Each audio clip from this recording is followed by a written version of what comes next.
Today, Tarek El Moussa. Tarek El Moussa. Tarek El Moussa. Tarek El Moussa. shows us how Literally anything is possible. I went from delivering pizzas to selling Cutco knives to selling houses to flipping houses to doing 6 hit TV shows to marrying 2 of the most beautiful blondes way out of my league. You see what I'm saying? Never thought about TV in my life. Next day, I said, I'm gonna get us a TV show. Why don't we flip houses on TV? We call it flip or flop.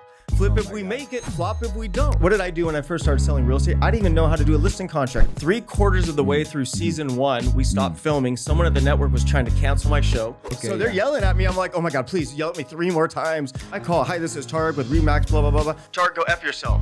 Instead of crying, I'm like, ching. Guess what? I get to go home now. Click. Was I crazy, everyone? Hey, yeah. I was. HGTV reached out. They want to do a pilot of the flipping show. I said, holy shit. I don't know how to flip houses and I don't have any money. And it's like, I burned the boats and I went for broke. And here's how I did it.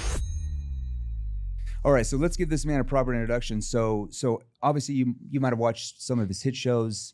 Tarek's got he's obviously a real estate expert, investor, star of HGTV's Flip or Flop, which who in here has watched that show like a long time ago? Yeah. You kind of grew up on that. Flipping 101, the Flipping El Moussas, and the Flip Off, with over 90 million viewers worldwide. Obviously, he's got 1,000 properties he's flipped, portfolio exceeding 250 assets, including apartment buildings, storage facilities. Just built one in Surprise, Arizona, actually. Hey, surprise, I like it.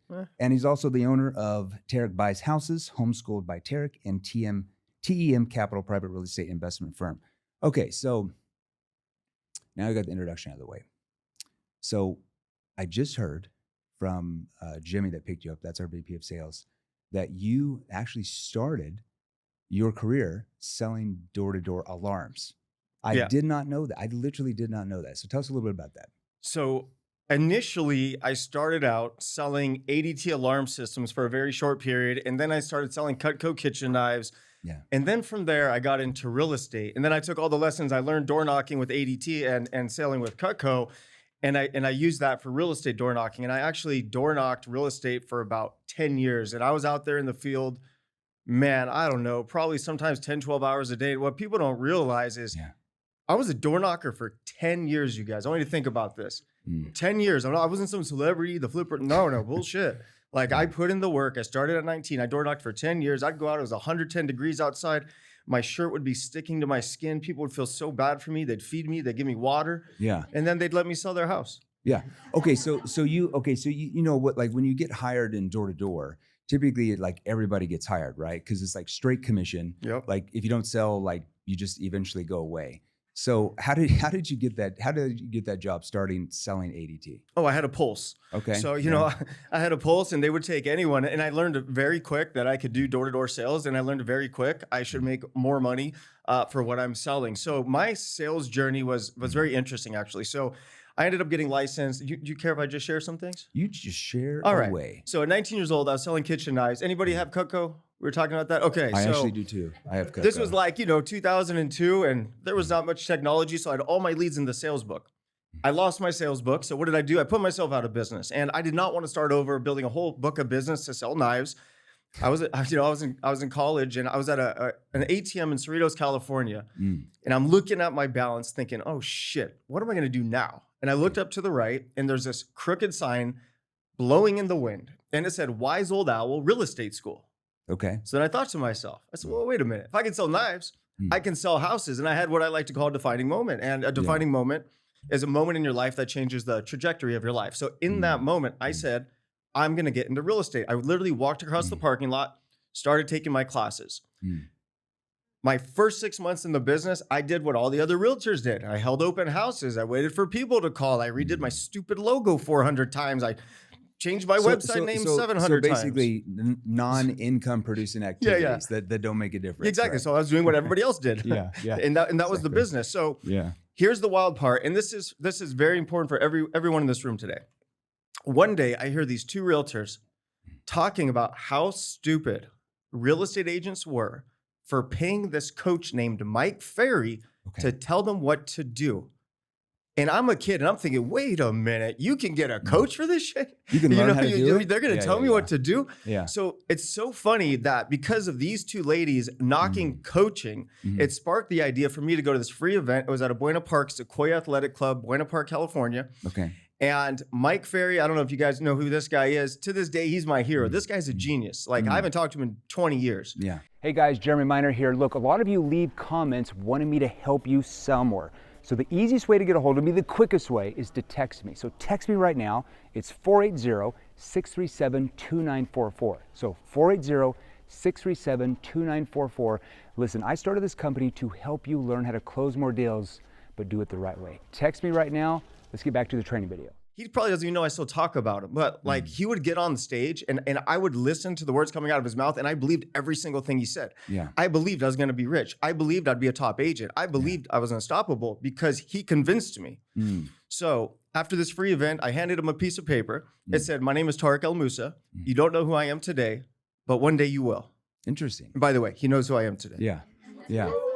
You know, it's very interesting because, you know, Sigmund Freud said it best. He said, people do who they believe they are. Let me repeat that. People do who they believe they are. So you do what you believe your identity is. So because you believed everything he said, that became your identity. So you did what your identity was. Yeah. And here's the wild part. The wild part is this. I was 20 years old. I broke up with my girlfriend. My parents got divorced. She rented out my bedroom to make money. I was literally living in my mom's garage on a cot next to my dirt bike, smelled like WD-40, freezing my ass off. Like that's where my life was.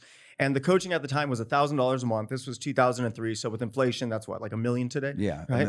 Yeah, So, exactly. You know, $1,000 a month back in 2003. I didn't have $1,000 a month. I was living in a garage. Like I had no money, but I had my credit card.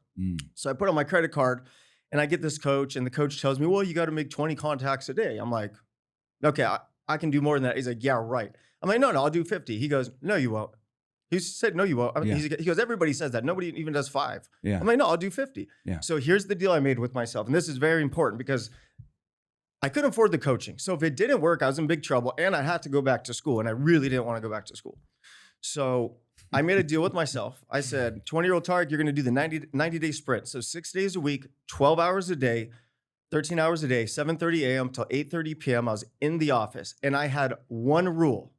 It wasn't to make money. It wasn't to get listings. It wasn't to get buyers. My one rule was I could not go home until I talked to 50 sellers, until I had 50 conversations. Did you learn that from like door to door, like before that, like selling ADT before that? Or how did you learn that type of mindset? Because most people wouldn't do that. Honestly, my back was against the wall and I was nervous about calling, and I had fear. I didn't want to sound dumb. I didn't want to look dumb. Yeah. And then one day I realized, like, well, I can't pay my bills. Yeah. So it doesn't really matter. I mean, at some yeah. point I would even I considered changing my name when I was calling. But here's what happened. I was terrible. I literally printed the script. I was in my little cubicle with the little pen, and I said, "Hi, my name is Tarek with Remax. I'm sure you know," and it was terrible. Yeah. Guess what happened? Yeah. I landed an appointment. I said, "Holy shit, it worked." And, Yeah. and then I was like, "Well, I have no idea how to take a listing." So then I ran to my board at the sales office, and I looked at the names, and it said Ham. Okay, Ham knows how to sell houses. Yeah. So I go to this guy, Richard Ham. I said, "Hey, I just landed this $1.6 million listing appointment. You want to go?" Richard has broken English. He can barely speak English. He was a brand new realtor. By the way, he came in looking almost homeless. And his daughter got accepted to UCLA. So he got into real estate so he could pay for it. He became the #1 agent without speaking English in 90 days. By the way, I ended up beating him. Well, what does English. that say about the other agents, or was it him, or what was it? It was him. And this guy was amazing too. And I'm just telling you about the amazing people I've met in my life. Yeah. You guys have to understand, he literally looked homeless. He had these, when he first showed up, he had these white shirts with like yellow stains and black JCPenney pants with holes. We go on this listing appointment. Yeah. He screams the entire time, fights with these people, and we walk out with a 6% listing, and we're getting 3.5%.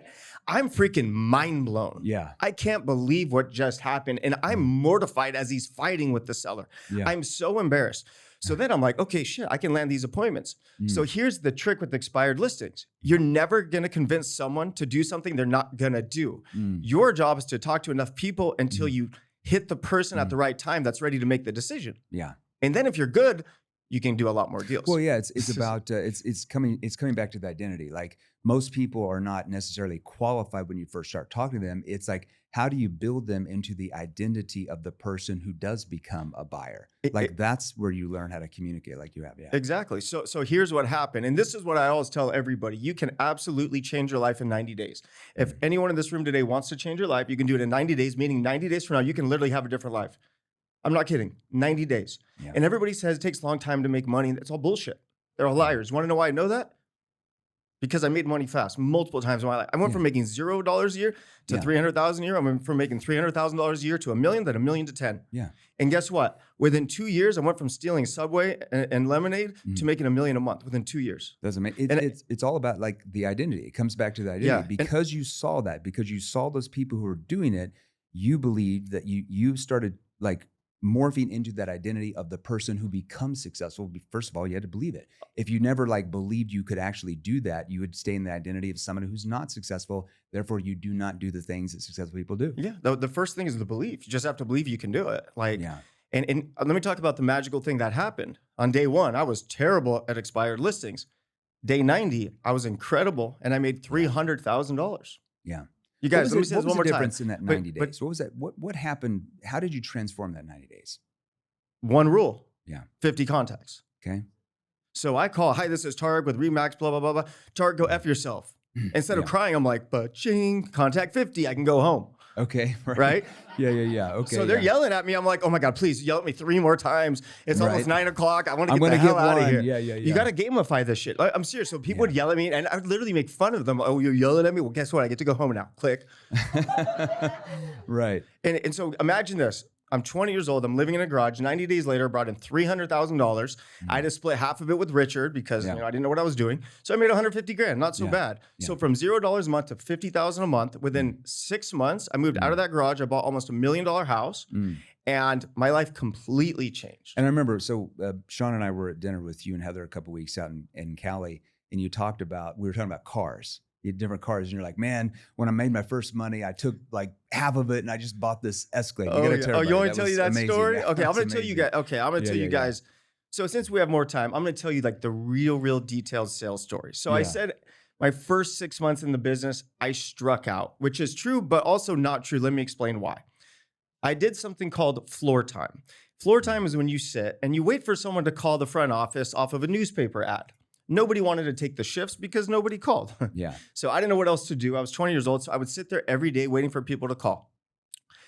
One day, I just had enough. I looked, and this is a true story, the day I quit real estate. I looked over to at Carol. It was at Coldwell Banker in Fullerton, California. And I go, Carol, you know what? I quit. I'm going to go back to school. I got up out of that seat. I walked to my 1985 baby blue Buick Park Avenue that I bought for real estate. Yeah, baby. Yeah. And I drove home defeated thinking, well, real estate wasn't for me. Yeah. And you want to know why? Because I was like everybody else. Yeah. And that's just, oh, it's not working. It's not for me. Yeah. Something wild happened. I get home, I change. Carol calls me. She goes, well, a couple just showed up. They want to buy a house. I'm like, come on, they don't want to buy a house. She said, no, they're here. They want to buy a house. They already know what house they want to buy. Yeah. Do you want to come? You want to come back? I said, okay, yeah, I'm coming back. Yeah. So I get dressed. I go back to this office. It turns out they want to buy a house. It turns out they know the house they want to buy. It turns out they've already seen it. And it turns out they're ready for me to write the offer. Yeah. So I get my manager. I write the offer.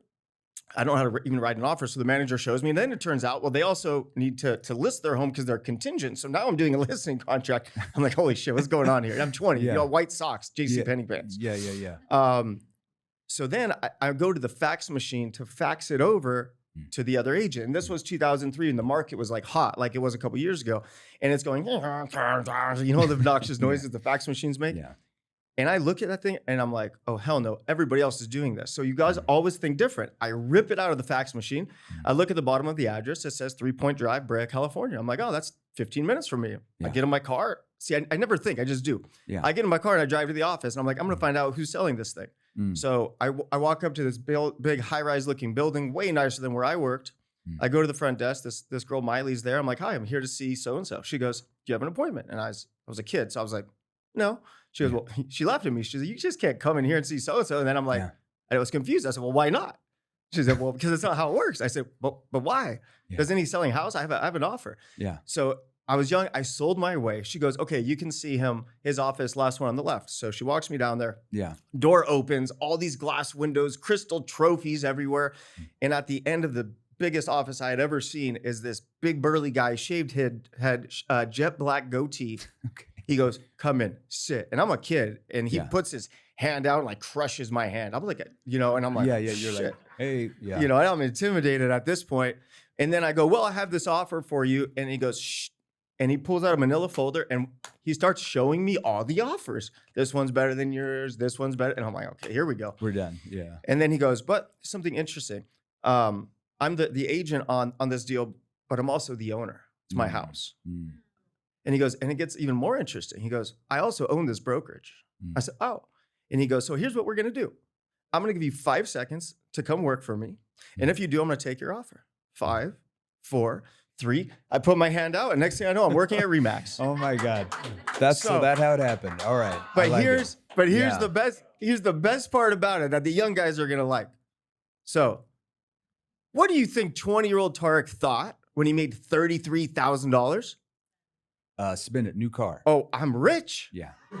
Yeah. What do rich people do, especially in real estate? They buy fancy cars. So doesn't it make sense that I would go out and buy the brand new 2003 Cadillac Escalade that 50 Cent was driving? Makes complete sense. Yeah. Right? Get the rims on there, Yeah. So I went to 24s. Cadillac of Downey. Yeah. I got the new black Escalade, but there was a problem. I was a child with no credit, so they wanted $30,000 down.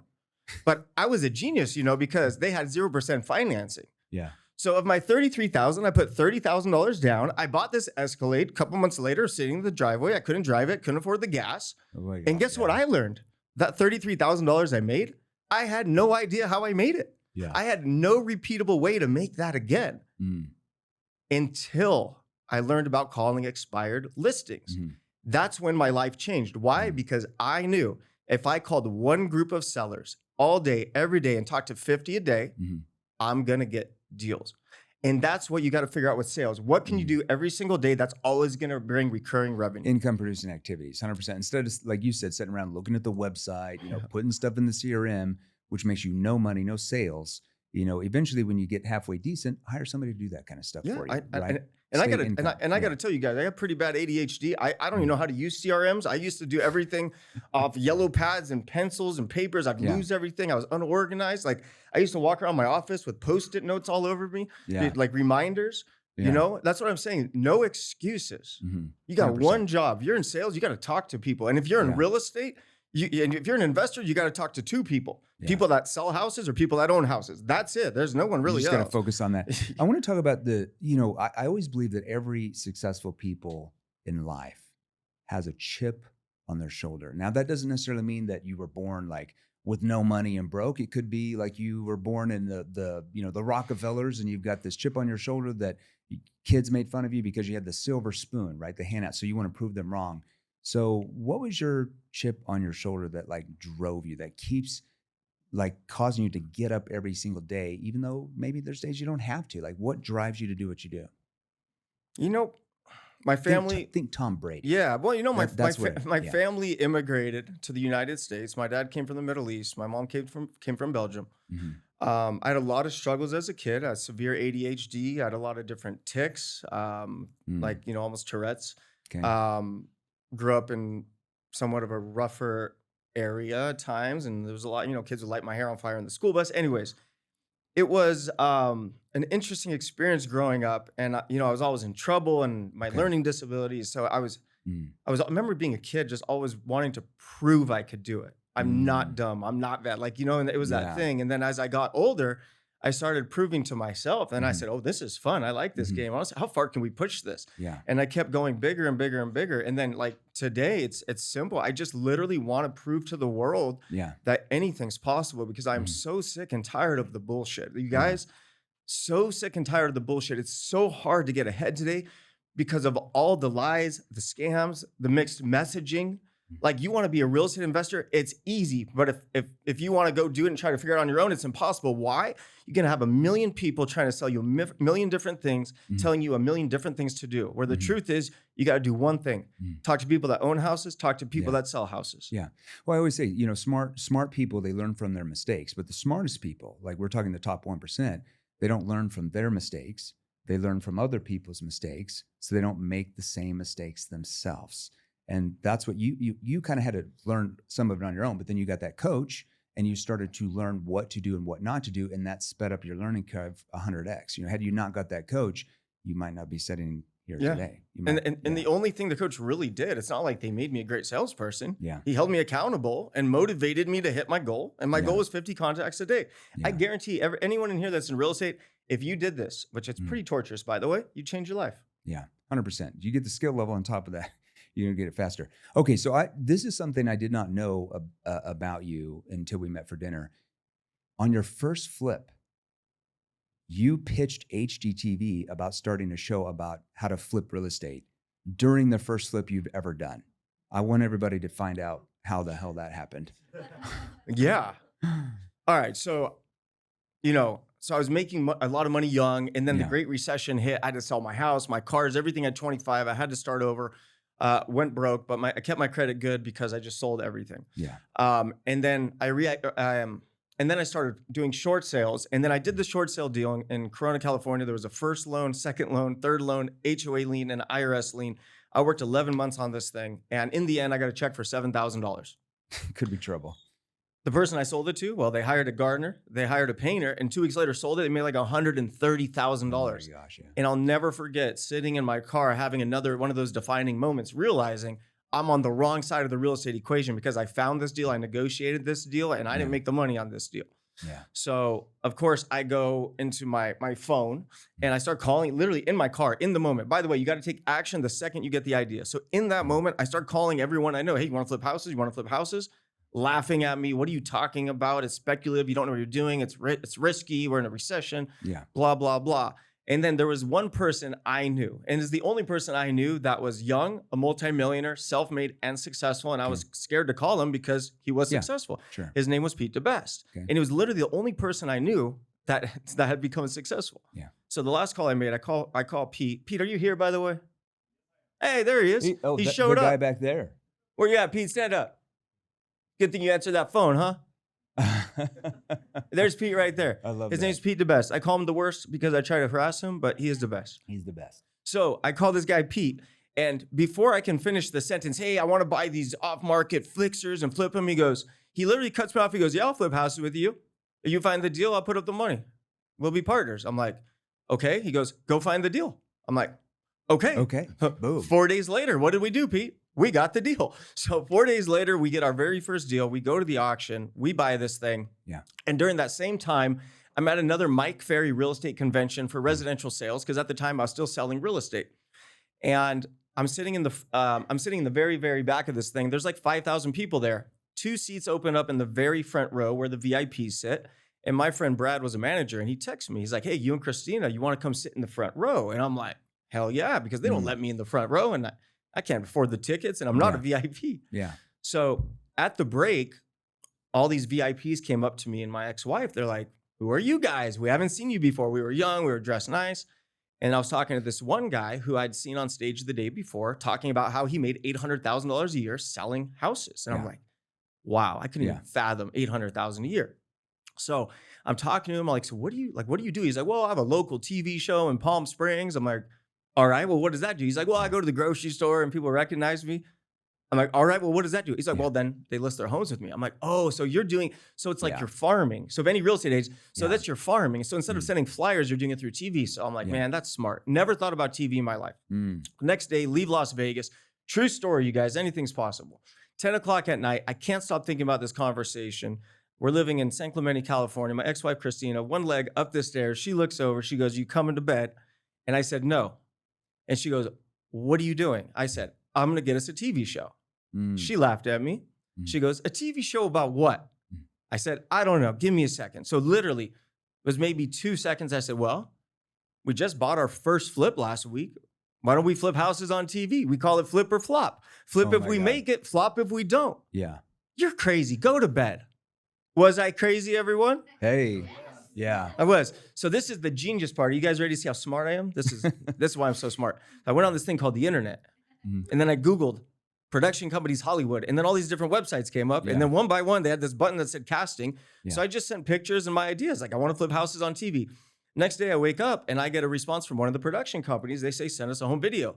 Okay. So I borrow a home video on that very first condo we bought, the one we bought with Pete. I documented it. Okay. And they loved it because I did everything wrong. I electrocuted myself. I painted all the baseboards to the new Yeah. flooring. I dragged the stupid water heater on the new floor and scratched it up. Yeah. I burned my feet with acid. That's not fun. Yeah. But the one thing I did right was work my ass off. And within 60 days, we sold that property. And Pete and we made a net profit of $34,000. And Yeah. back then, it felt like $340 million. And I Sure. made the money doing something I loved because I had control of it. Yeah. Yeah, so it was just an incredible experience. So then we shot the home video. Mhm. The production company says, okay, well, we want to do a 2-day professional shoot with you. So they send their team out and we filmed a 5-minute sizzle reel. So that goes out to all the networks, HGTV, Discovery, Netflix, Yeah. like everybody, right? Yeah. Nobody wanted it. Everybody passed. 10 months later, I'm on Black Gold Golf Course and I get a call from the production company. They're saying, you're not going to believe this. Mm. HGTV reached out. They want to do a pilot of the flipping show. Okay.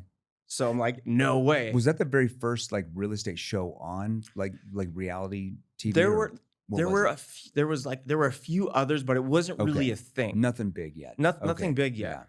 So then I said, okay, let's do this. Mm. So then we shoot the pilot. It was the summer of 2011. Wow. Yeah. We bought this property. It was the third house I'd ever flipped, La Habra, California. Mhm. We shot the pilot. I remember it was so fun. One day you're just like a normal dude. The next day you have a whole crew and cameras and sound. You're like, Right. shit. Yeah, And by that's the way, I wild. don't know how to flip houses. Yeah. So then at the end of this pilot episode, they go, the odds of getting a show, it's very low. Mhm. And if you do get a show, it's going to take a long time. Mhm.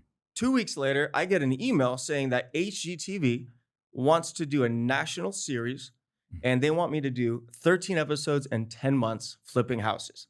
What was the first thoughts out of your mind? Like what happened with, The- with you and your ex now? Yeah. What did you guys like? You said what? I said, holy shit, I don't know how to flip houses and I don't have any money. What am I gonna do? What am I going to do? Oh shit. So, So what then- did Christina do? What'd she do?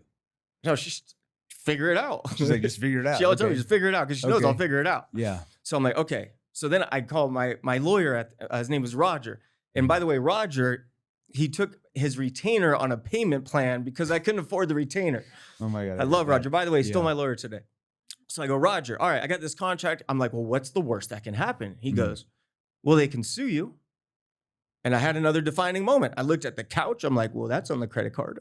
I looked at my coffee table. I'm like, that's definitely upside down. I Yeah. said, they can have it all if it doesn't work out. And I signed the contract twice. And Oh my it's like, God, you know, I love that. I burned the boats and I went for broke. And here's how I Yeah. did it. So step one, I called Pete. I said, Pete, I need your money and you're going to make a lot of money. We're going to do this shit. He said, yes. Thank you, Pete. He's back there. Well done. And two, here's how I found the houses Mhm. because I didn't know how to find flips, but I knew at the auctions you can buy flips. Mhm. So every night I would pull all the houses going to the auction the next day to identify what the addresses were. Yeah. And then I would drive from 10 p.m. to 4 a.m. by every single house in Southern California that was Mhm. going for auction the next day. Mm. The reason I drove the house is because I could only buy vacant houses. I Okay. didn't have the time to evict people and I couldn't do all of that on TV. So I had to see, was the grass overgrown? Was there 50 Mm. flyers on the porch? Mhm. So I would identify what houses were vacant or not. Mhm. So all night driving, 30 houses. Get to the auction. Mhm. Of the 30 houses, there's only 4 going now. Yeah. Okay. So then I'm like, okay, this is the one I want. My max bid's 300,000. Opening bid 200, 220, 240, 290. I'm like, I got this. 300. Then it goes 310, 330, 340, 400. You're like, oh man. It's like, wait a minute. How are these people paying 400,000? Then it turns out there's this thing called a hedge fund. Mm.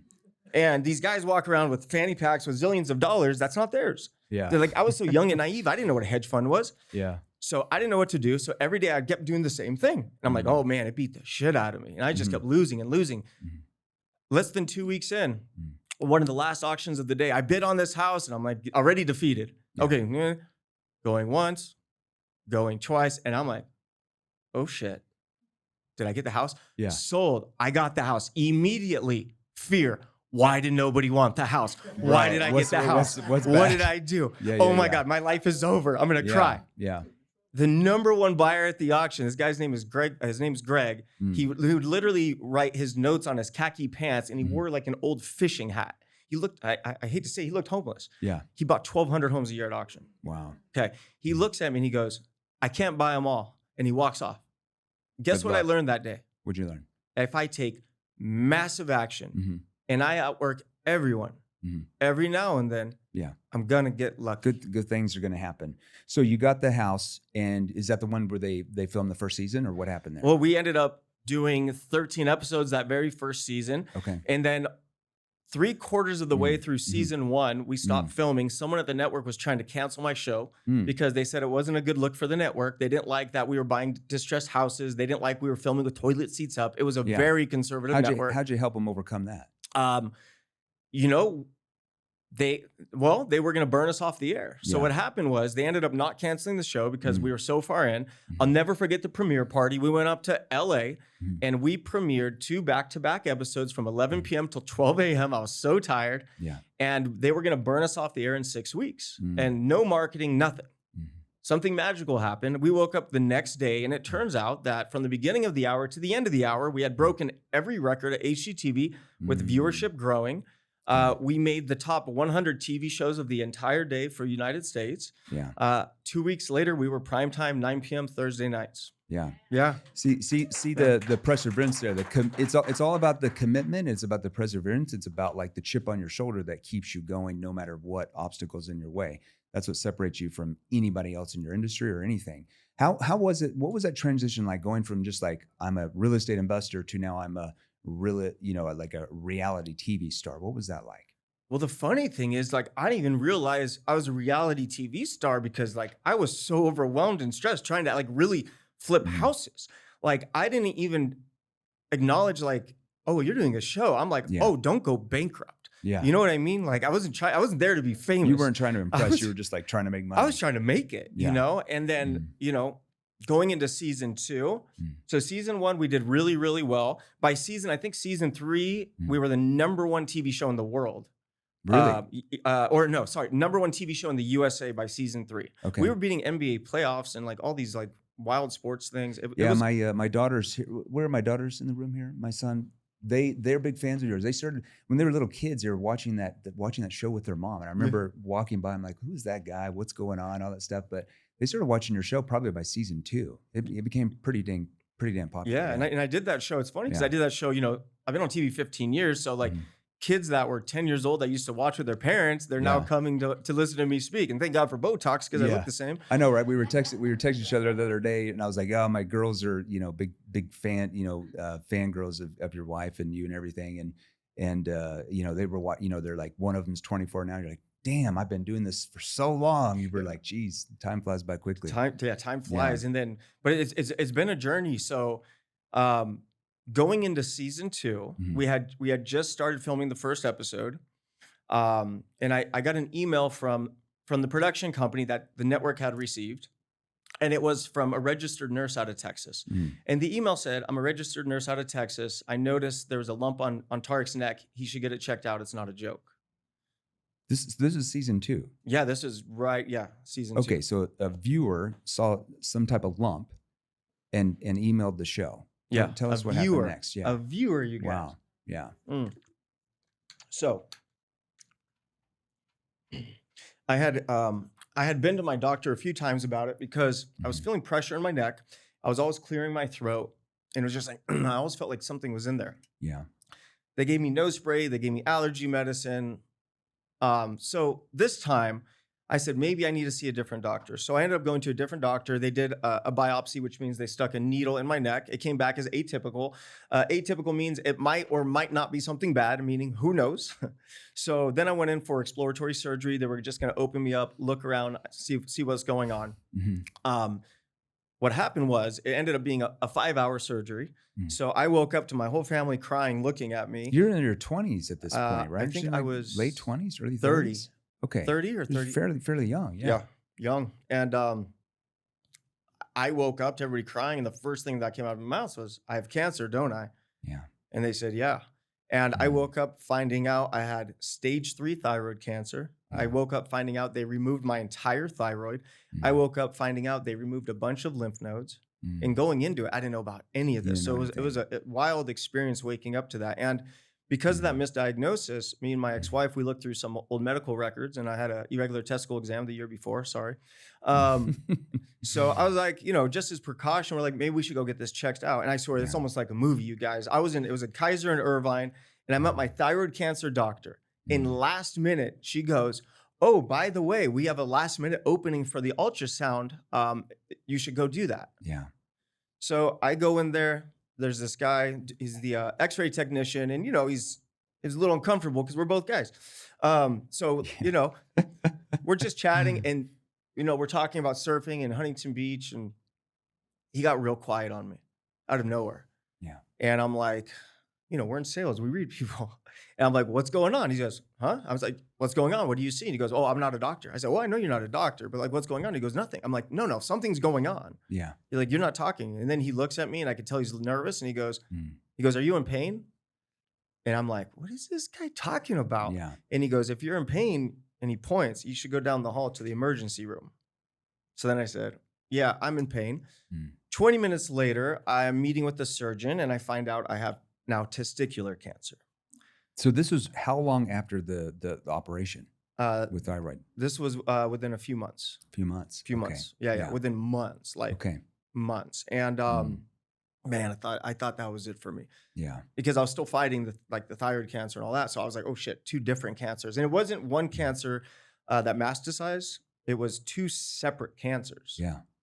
Which I think I got my cancers from being so stressed out, from drinking too much, smoking too much, and not sleeping, being overwhelmed, chasing just too much on the body. Yeah. But I'm most proud to say that I got the call from the network when they found out about my cancer, and they said, we understand the show's done, this and that. And I said, bullshit. Yeah. I said, nothing's done. You are literally going to film me going into these surgeries, into these treatments. I do not care. I will not quit. And so, during season 2, I gained 60 pounds on TV. Yeah. I was getting so many nasty messages every day. You're so fat. You're so ugly. But God, did anybody know you had those cancers? Like viewers? Yeah, no, like, they did, but they people, did know. But and for me, like, I'm used to it now. Like, Yeah. you can't hurt me The anymore. keyboard Bro. I got so many scars. I'm bulletproof. Yeah. You can say anything you want to me. I can't hurt me. But back then, I still had feelings. Yeah. So it hurt my feelings. Yeah. I don't have much feelings anymore. Yeah. So it would hurt. So now you're struggling with cancer, and you feel like you're dying, and people are making fun of you and calling you names. But that year, through my 2 surgeries, my radioactive iodine, gaining the weight, I quadrupled the amount of deals we were doing, which means we quadrupled the size of our flipping company. How did you do that? Because what did they put you like through radiation? Did you go through like different, like change of diet? Like what did you have to do? So I went through, I had both surgeries, and then I had something called radioactive iodine. So I had to go through this period where I had put no iodine in my body. Okay. And then I had to go to the hospital, and they made me swallow this like big metal silver horse pill. It's weird. So I swallowed this pill, and then I was locked in this hotel room. I wish this hospital room for 7 days. And it's like a movie again. Once a day, this like Darth Vader person would come in with this like full hazmat suit with this like helmet and shield with this laser gun and stand across the room from me and point the gun at me. And they would laser me to find out how radioactive I was. Oh boy. Okay. And I'll never forget thinking, man, this can't be good for me based on what this guy's wearing. And the wild thing was, because what they put in me, anything I touched was radioactive. So before I went into the hospital, I brought a new laptop, headset, phone, everything. And then I used it, and then I threw it away before I left. And then it was tough after that, because for the first 2 weeks after that, I was still radioactive. So I couldn't touch things that my kids would touch. Yeah. So then I didn't go home. So then I was just staying at my friend's house. Okay. I was just lost. So you're going through all this cancer treatment. You can't even be around your kids. Yeah. Oh, I was so lost. That's rough. So I got through all of that, sick for years, finally started feeling good. Then I hurt my back on the golf course. Having the round of my life, 4 strokes after like 10 holes, which, by the way, I normally get 4 strokes over on the first hole. So any golfers out there, this was a record round. What the heck did you do? I went to pick up a golf ball. Just tweaked it. I went to pick up the golf ball Yeah. and my back went out and I hit the ground. Just pick up the golf ball. Okay. Yeah. So then I'm like, well, this is my record round. I can't quit now. And I said, I'm going to muscle through it. Like I've done everything else in life. Oh yeah, Yeah. it didn't work like that. Yeah. So I get up to the next tee box, wind up, before I can even go through my swing, Yeah. I hit the ground. Most painful thing I ever experienced. For the next year of my life, I'm popping 10, 12 Dilaudid, Percocet, morphines a day. Okay.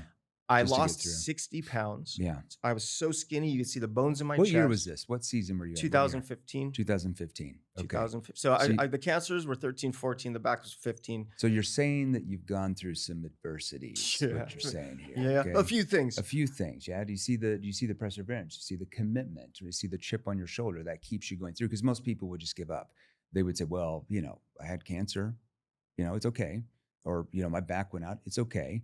And then, surprise, surprise, you go through a divorce a couple years later. Oh, yeah. That was worse than all of it. 2017, 2018. Yeah. So the back surgery. So I tried not to get the surgery. So I suffered for a year. The therapy, it was the most painful thing. I couldn't even get dressed, you guys. I couldn't put my shoes on for a year. Yeah. And I was so high all the time on all these opiates. Like it was so bad. And then my back improved.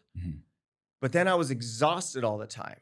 I was like I was living with a lead blanket because they removed my thyroid and I was under medicated and I needed T4 hormones. And then I just felt like I was dying every day. Yeah. So I went to this doctor who told me that it was because my thyroid cancer, I had low testosterone. Turns out I did not have low testosterone. So they gave me all these injections, testosterone injections, HCG injections, fat burner, all this bullshit they promote. Yeah. It made me feel like Superman and it ruined my life. What had happened? Oh, created anxiety, insomnia, racing thoughts, depression, roid rage. Yeah. My hormones were off, and which ultimately led to my marriage imploding. Yeah. And God damn, that was the most difficult experience of my life. I can't even, it's like, I don't even know how to say this, Yeah. I would say the back surgeries, the cancers, the years of hell is a walk in the park compared to showing up to work every day, filming with a person I still loved, watching them grow and carry another baby. So, so talk to us a little bit about that, if you don't mind. So you go through this divorce. Because I still remember reading it like it was everywhere. Just everywhere, right? Yeah. So it's everywhere. And so everybody knows about it. Everybody's picking sides. I think my kids even pick sides. I don't remember which side they were on. I think most of them are on your side, Jim. Well, as the time has gone on, so people are picking sides, and you're still having to film the show together. Yep. How did you do that? How did you do that? How did she do that? Like keep the composure. You're going through a divorce to keep filming the show together. Because most people, I think, probably thought like, well, this is the end of the show. Like it's going to obviously be over now. You guys have no idea. This shit was the Wild West. I mean, it was so bad. At some points, like the production would have to bring like on-set babysitters, so we couldn't even stand next to each other. So the only time we would communicate is if the cameras were on. The cameras were off. It's like, oh yeah, the Tyler. You can still tell by the body language. Yeah, on the it show. was it was just so difficult. To the point where like, like I was falling apart. Like I hit rock bottom. The last day I was with my family, it was a long story, but it was rough. And I ended up living in a halfway house for 2 months. I had someone with me 24/7. Yeah. And I just really lost my way. And, if it wasn't like for my kids and stuff, I was in just such a bad place. Like, I don't know if I would have made it. Yeah. How old were your kids at the time? My daughter was, I think, 5, and my son was like under 10 months old. Okay. And, and the hard part was accepting the fact that there was nothing I could do about it. So like, I was so broken up about, losing my family that it wasn't like, I wasn't sad for like a month or a couple months or a year. Like I was sad for years. Yeah. I mean, years. And finally, about 2 years after she left me, I was never forget crying, driving my Lamborghini. Oh, how sad. up and down Newport Boulevard and Newport Beach, just Yeah. driving, screaming and crying and yelling, this isn't fair, that's not fair, no, no, no. And just kept saying fair, that's not fair. And then it hit me. Who said life is fair? Yeah. Yeah. And the second I literally thought to myself, who said life is fair?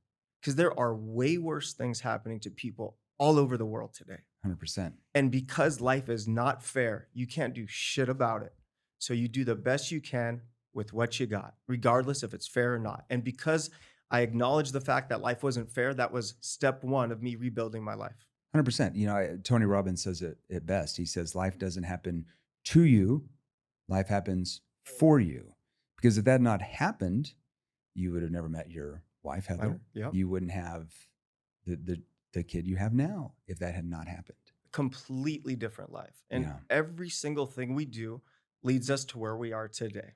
And I wouldn't change a thing about my life because of the lessons I've learned. And as crazy as this sounds, I think the best thing that's ever happened to me was all the pain. Yeah. Like, it's when you go through so much pain for so long, and then one day that pain starts lifting and it's gone, you appreciate every single moment of every single day that you're not living in that pain anymore. I think, you know, God or whoever you believe in or universe or whatever, I think that God puts you in that pain. You go through trials and tribulations because I really believe there's something magical on the other side, that you have to go through that pain first so you really appreciate that more, right? Without darkness, there would be no light. Agreed. Without evil, there is no good. So I believe that you have to go through those trials and tribulations. And it's what separates somebody like you, you know, the top 1% or higher from everybody else is once those trials and tribulations happen, because we all go through them, it's how you react to those things once they happen that determines where you're going to go. And you want to know what it gave me? What did it give you? The best gift. Yeah. Humility. I used to be young, arrogant, successful, thought I was hot shit. And then when the world took all of that from me, it was the biggest gift because I know I am no better. I know I'm no different. I know bad things can happen to me. So my gift today is waking up every day and reminding myself that I have so much to learn. Until I'm Elon Musk, I am a moron. So I wake up every day telling myself I need to learn, I need to absorb, and I try to learn from everyone around me. Yeah, you're not a know-it-aller, right? You're committed to mastery. You're always trying to get better. You know, the thing I really loved about him is Sean and I, who's the president of Seventh Level, Nick, videographer, we were out at dinner with them about 3 weeks ago in Newport Beach. And right when we met them, there were some fans that came up to you and like, you know, hey, how's it going? Like wanted to take pictures. And you and your wife were so like kind and caring to those people. And you like hung out with them for 5 or 10 minutes. You weren't like, you know, take a picture like, oh, see you later, like stuck up people would. That could be in your situation. Had that not happened to you, you might not have been the way you are with your fans. And when they came up to the table, you're always gracious. You took time to talk to them. Is that something you had to learn along the way from the humble times, or what happened? You know, not really, actually. Something about me is I've always enjoyed giving back and helping and making other people feel happy or excited or positive. I love coaching. I love mentoring. And that's kind of what lights me up. So something you're born with. Yeah. Or learned along as a child. I think it's more of a personality trait because, you know, my whole life people tell me I can't do shit. Yeah. And then I figure out how to do it. And then I want to scream at the top of my lungs. Yeah. Oh yeah, I know how to do it. You can do it too. Chip on your shoulder. Yeah. Tom Brady effect. Okay, so let's talk about how you met Heather, because I think this is a really interesting story. So you've gone through this divorce. You're kind of like down in the dumps for a few years. Yep. And there was some boat. You had some boat party or something. Tell us a little bit about that. So it was July 4th, 2019. And there's this bar called Woody's in Newport Beach. It's like this old 1960s dive bar. They only have like 5 boat slips there. It's literally impossible to get one, but I knew someone there. Yeah. So I have like, I don't know, 30 people on my yacht at the time, maybe more. And I'm on the back, mid-conversation, and out of the corner of my eye, I see this blonde braid and this girl coming on the boat. And I'm like, imagine we're talking and like literally just stop talking. It's a pattern. I walked right up to her and I go, "Hi, I'm Tarek." You know, like right up to her, right? Yeah. She goes, "I know who you are." And I'm thinking, "Yeah, you do. Yeah, you do." Yeah. It wasn't like that though. She goes, "You asked me out 2 years ago. Don't you remember?" I said, oh shit. I said, where did I ask you out? She goes, on Instagram. I said, hold on. So I turned my back to her and I looked. I'm like, I did ask her out. Gosh, yeah. She said she had a boyfriend. I turned back around. I'm like, hey, you still got that boyfriend? She was like, no. I'm like, great. You want to go to Paris with me? She's like, no. I'm like, Vegas? She goes, I'm not going anywhere with you. I don't even know you. I said, we'll get separate rooms. She goes, how do you think I'm dumb? I said, no. Then I go, fine. I said, how about dinner? She goes, yeah, maybe. Yeah. See, you gotta see how she framed him? That was a really good frame, right? So well, you gotta swing for the fences, because if she said yes to Paris, guess what? We would have been on a plane. So like, so swing for the fences. So then I'm like, okay, I got a maybe. So then we're like talking, and she's stunning, you guys. Like, she is so freaking gorgeous. And we're talking, we're getting to like more of a deep conversation, because I really liked her. First girl I liked in forever. Yeah. And this like drunk 21-year-old girl that was on my boat came over and offended Heather by saying something stupid. I don't even remember what it was. And before I can even like talk to Heather, she's storming off the back of my boat. And I'm like, whoa, no, come. She's like, I'm out of here. I'm like, oh shit. Yeah. So then I'm sitting there in my boat, like everybody's partying, 4th of July, having fun. And I'm like this, sulking. And I look out the window and I look at the boat next to me, and I look in the front, and I see this guy with his long brown hair. Yeah. And I see the blonde girl, Heather, throwing her hair back. Ha, ha, ha. He was hitting on my girl. Yeah. And I said, I had another one of those defining moments. I said, oh, hell no. So I go to the wheelhouse. I don't know how to drive my boat. I asked the captain, where's the horn? He points at it. I hit that horn, and the entire bar jumps, because this thing is so loud. Yeah. I stick my head out of the sunroof, and I yelled at Heather and the guy. And I told him to get off my girl. Just like that, you guys. I'm thinking this. Yeah. This. You're going for it all. So this is. It gets even better. They look at me like I'm crazy because she doesn't know me, and I'm like, and I was serious. Yeah. I walk off my boat. I get onto his boat. I go through his group and his party. Yeah. Walk up to the front of the boat, and as I'm approaching, thinking, shit, how's this gonna go down? Yeah. He walks up to me. He looks at me. He goes, huge fan, bro. Gives me knuckles and walks off. Oh my God. Wow.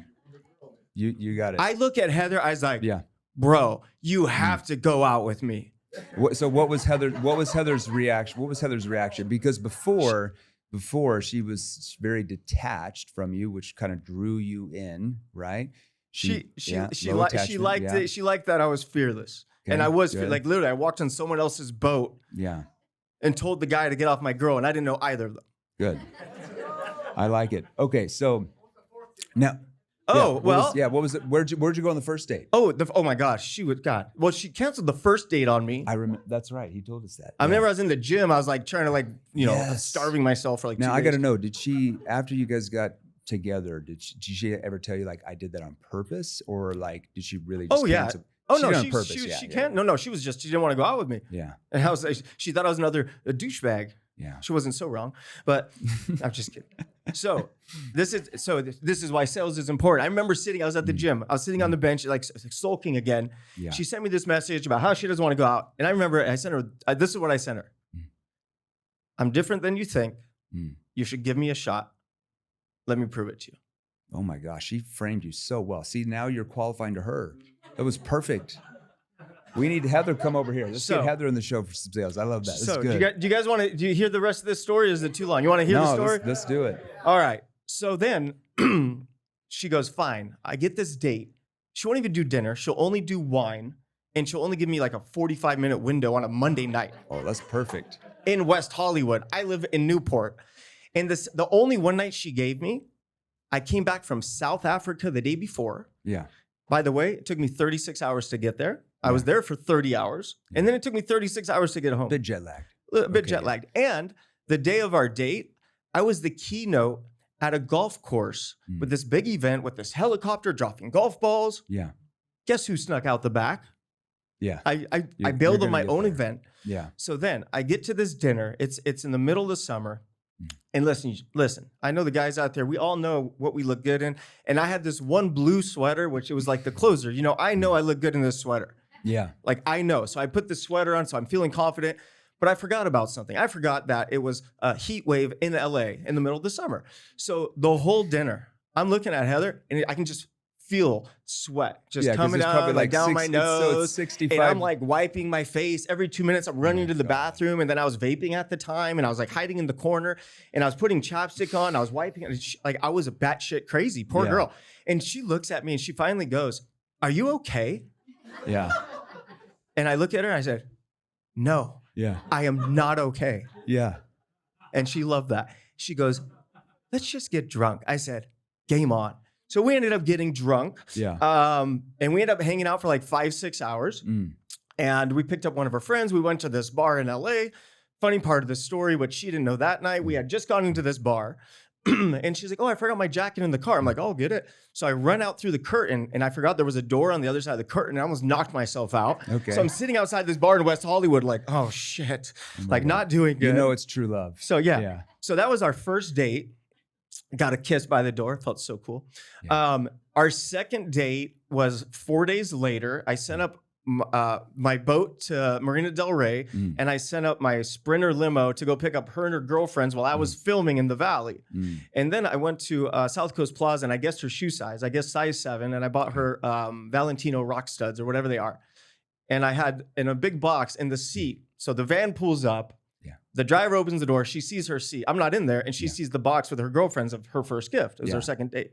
That definitely won over the girlfriends for sure, 100%. Yeah. They were done. So Yeah. this is the second date. Yeah. So at night, I meet the girls. By this time, they've all been partying on my boat all day. I was working, and we're in Marina Del Rey. Somehow we end up at a bar in Redondo Beach on the boat.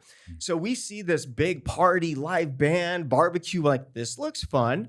So our group, at this point, I had a couple drinks. We go into this big party, blah, blah, blah. The best time, you guys. Seriously, the best time. Well, it turns out it was a private birthday party. Okay, yeah. It turns out that we didn't know that. We thought it was a bar. And it turns out everybody took photos of us, and we woke up all over TMZ. Oh boy. Could be trouble. So after our second date on week 1, we were outed to the world. So then I decided I like this girl. So on our third date, which was I think day 6 or 7, on our first date, I asked her what her dream car was. She said a white Ferrari. So on our third date, I showed up with a white Ferrari. Oh my God. Yeah, and the fourth date, she moved in. There you go. And the rest is history. Yeah. That was a good close, man. Okay, so we gotta ask you, like, who came up with this idea? So you guys and you and Heather, you have the show Flipping El Mousas. Yep. Okay, so working with your spouse. Who came up with the idea of like, hey, let's work with Tarek, let's work with his ex-wife The devil. and his spouse together? Like, who came up with this idea? I want to know about The this. devil. Yeah. Okay, well, so I was working on the concept of a show called The Flip Off, which was a house flipping competition show.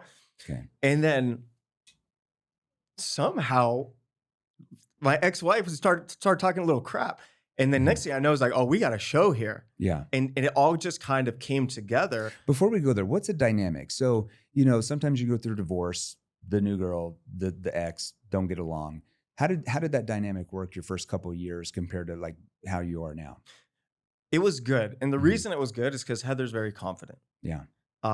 When someone's not confident, that's when they start causing problems. But because Heather's confident, comfortable in her own skin, she was always wonderful. So like we never really had problems. Now, Good. Christine and I, we definitely had periods where, we weren't getting along. But Yeah. today, the last couple of years, we all get along great. We all support each other. We help each other. Yeah. And for Christina, like, she's still family to me. So Yeah. whatever That's the I best need for to your do. kids. Yeah. That's Like, best for your kids. And I tell my kids every day, I'm here Yeah. for your mom. I'll take care of Yeah. your mom. Whatever I can do to support her. Like, we're family. Good. So your family and I have friends now.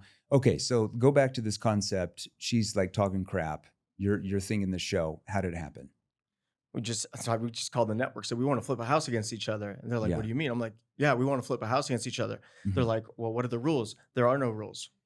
I'm like, what? They're like, so the funny thing is we created the show, we produced the show, and we're the talent in the show. And we were going back and forth with the network because they're so structured. And I'm like, not structured at all. They're like, well, before we approve this, we need to know this and this and this. I said, there are no rules. We're going to figure it out on the fly as we go. So like, if you guys saw the show, like at one point we had a hot sauce eating competition with no water. Who here saw the show? Everybody seen the The new Flip show? Off? Flip Off? It's on HGTV, Discovery Yeah. Plus, and Max. yeah, you guys should watch that. It's a real It's fun good. one. It's a Yeah. real fun one. And it was just a fun show because we were pranking each other, we were spying on each other, we were tricking each other. So like, where else can you be and just talk smack to your ex-wife all day? Yeah, you were texting both of them in a chat right. Oh back yeah, here in you the guys green want room to before. hear something funny? Yeah, let's I hear don't what have my yours phone. is. So Yeah. okay, so the girls, right? So I'm over here talking to Jeremy a minute ago, and I get a text from Christina and Heather. They did a post, and I didn't know about it, saying who would win in a flipping contest, the girls against me. 95% voted the girls, and they sent a screenshot to me. So I Talking told them they crap. should stop drinking. It's a Monday. Yeah, it's a Monday. Yeah. So I want to know. So you've got this show. You've also got your company. You know, you got salespeople calling distressed properties. How do you do all of that? How do you do both of that? Man. Same time, and you're a dad, and you get split family. How do you do all three of those things? You know, I don't make excuses. Mm-hmm. That's just the truth. I don't make excuses. I need to sleep 5 to 6 hours a day, which means I have 18 to 19 hours a day to get everything done. Yeah. And if you really look at your day as I have 19 hours today to get everything done, you will get it done. But if you look at your day and not think about the time and you're unorganized and you're not prepped or planned or prepared, you're never gonna get anything done. What's something that you do to really schedule your day to make sure like you're getting everything done in that time frame?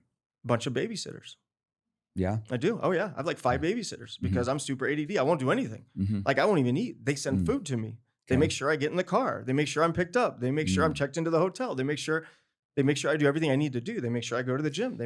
So that whole time you're focused on your skill set, right? You're focused on income producing activities, right?